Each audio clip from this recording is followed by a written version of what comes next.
Ketika Allah Subhanahu wa Ta'ala telah menciptakan seluruh alam, ketika seluruh langit telah dibangkitkan oleh Allah tanpa tiang, ketika syurga telah disiapkan, sungai-sungai telah dialirkan, jurang-jurang neraka telah pun dikorek oleh Allah, ketika 7 petala langit telah pun siap diciptakan oleh Allah, ketika para malaikat diciptakan oleh Allah, ketika setelah seluruh jin diciptakan oleh Allah, dan akhirnya manusia yang terakhir sekali diciptakan oleh Allah, Allah mengumumkan bahawasanya di kalangan seluruh makhluk yang telah diciptakan olehku, yang paling aku kasih dan paling aku sayang ialah manusia. Kerana itulah ketika mana Nabi SAW menyebutkan suatu kisah yang akan berlaku di padang mahsyar, yang akan berlaku di alam akhirat, yang akan disaksikan oleh sebahagian makhluk, dibongkarkan oleh Rasulullah SAW akan kejadian dan keadaan itu.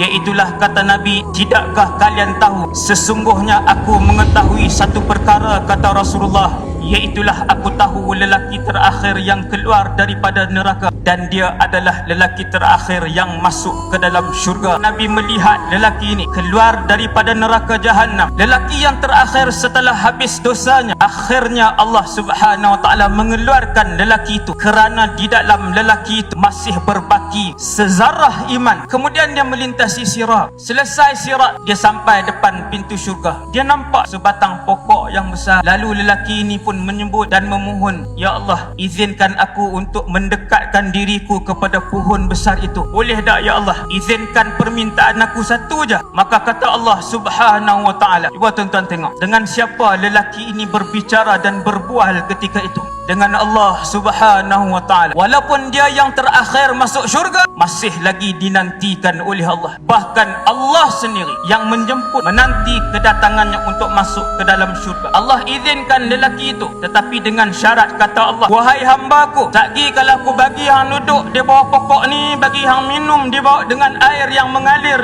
di bawah pokok ini, boleh jadi hang minta pula benda yang kedua. Dia kata, ya Allah, aku berjanji di depanmu ya Allah, untuk aku tak minta dah lepas ni permintaan yang kedua. Maka Allah membenarkan dan meluluskan permintaan pertama lelaki ini. Bila dia duduk di bawah pokok tadi, dia minum daripada sungai yang mengalir di tepi pohon tadi. Dia nampak pohon yang kedua yang lebih besar. Lalu dengan muka tak malu, dia kata, ya Allah, boleh tak satu lagi? Lalu Allah berkata kepadanya dengan penuh kasih, bukankah baru sebentar tadi kamu berjanji kepada aku untuk tak minta yang kedua? Dia kata, ya wahai Allah, ini permintaan yang terakhir, tiada lagi permintaan selepas ini. Allah mengampunkan dia, Allah memakbulkan permintaan dia yang kedua. Sampai di pokok yang kedua, dia nampak pohon yang ketiga. Bila duduk kat pohon yang kedua, dia nampak pohon yang ketiga. Sekali lagi dengan tanpa perasaan salah, dia minta lagi. Dia kata, ya Allah, pohon yang ketiga itu lebih rendang, sungainya lebih lebar, izinkan aku ya Allah untuk duduk di pohon yang ketiga. Berkata Allah dengan penuh kasih kepada manusia, ya abdi,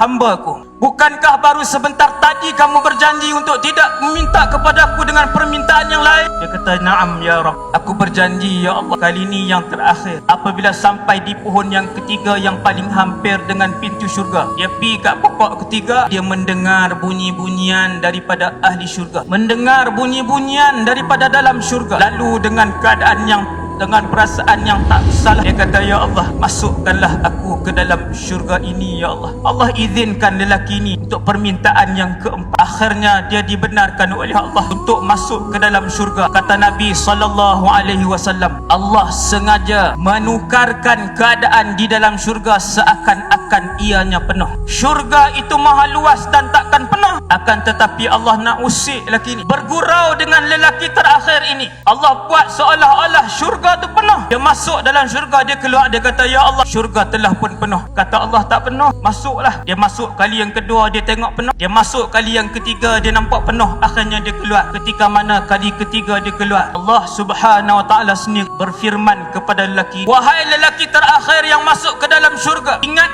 tak kamu akan kemewahan dunia? Dia kata, ya Allah, aku ingat kemewahan dunia. Lalu kata Allah, aku kurniakan kepada kamu sekali ganda dunia, 2 kali ganda dunia, 3 kali ganda dunia, 4 kali ganda dunia. Ketika Allah Subhanahu wa taala menyebutkan kepada lelaki ini, aku menganugerahkan kepada kamu dengan kedudukan kamu yang terakhir, kamu mendapat 10 kali ganda dunia. Ketika itulah dia memintas, memotong perkataan Allah dengan berkata, kenapa mempersenda-sendakan aku sedangkan engkau adalah Tuhan sekalian alam? Lalu kata Allah, aku tidak pernah mempersendakan kamu, kerana sesungguhnya 10 kali ganda dunia itulah pemberian aku kepada kamu. Dan sesungguhnya wahai pemuda, aku berhak dan sanggup, aku berkuasa untuk melakukan apa sahaja yang aku kendaki. Masuklah ke dalam syurga selama-lamanya. Tiada lagi sakit di dalam syurga, tiada lagi resah di dalam syurga, tiada lagi sesak-sesak di dalam syurga, tiada lagi kemiskinan di dalam syurga, tiada lagi pembohongan di dalam syurga. Kekallah kamu dalam syurga selama-lamanya dengan keadaan Allah Subhanahu wa taala meridai. Begitulah kasih dan cinta Allah.